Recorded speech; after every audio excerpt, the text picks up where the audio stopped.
Ya, saya kira memang dalam politik itu tak ada yang serba kebetulan. Politik itu tak pernah lahir dalam ruang hampa. Segala sesuatu itu pasti diperhitungkan dengan matang, dikalkulasi plus dan minusnya.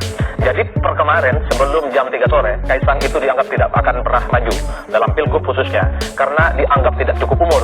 Umurnya baru 29 dan belum 30 tahun. Tapi mulai jam 4 sore, orang kembali membicarakan tentang Kaisang. Soal kemungkinan akan maju dalam pilgub karena putusan dari Mahkamah Agung.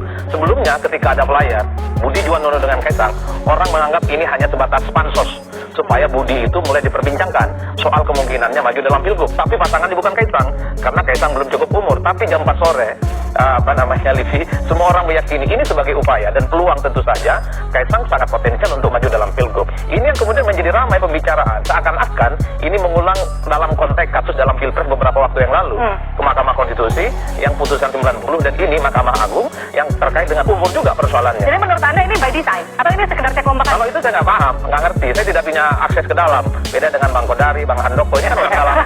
Kalau kita yang melihat dari jauh memang tidak bisa menutup mata.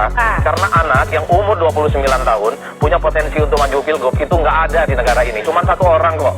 Anak 29 tahun di negara ini rata-rata masih sulit cari kerjaan, Livi. Jangankan pikir tentang gubernur, bagaimana nyicil ke rumah, S2 harus gimana, cari kerjaan itu rumit kok. Ini terbatas. Jadi wajar kalau kemudian ketika ada putusan MA, ini dikaitkan dengan Kaisang secara umum. Bagi saya nggak ada soal. Nggak perlu juga ditutup-tutupi. Ini sudah muncul secara putusan. Cuman kalau memang peluang untuk maju dalam pilgub ini, sebut saja misalnya diambil oleh Kaisang, bagi saya itu bukan calon wakil sebenarnya yang sangat layak. Untuk ukuran ketua umum partai, untuk ukuran anak presiden, Kaisang kalau mau maju bukan calon wakil, tapi sebagai calon gubernur.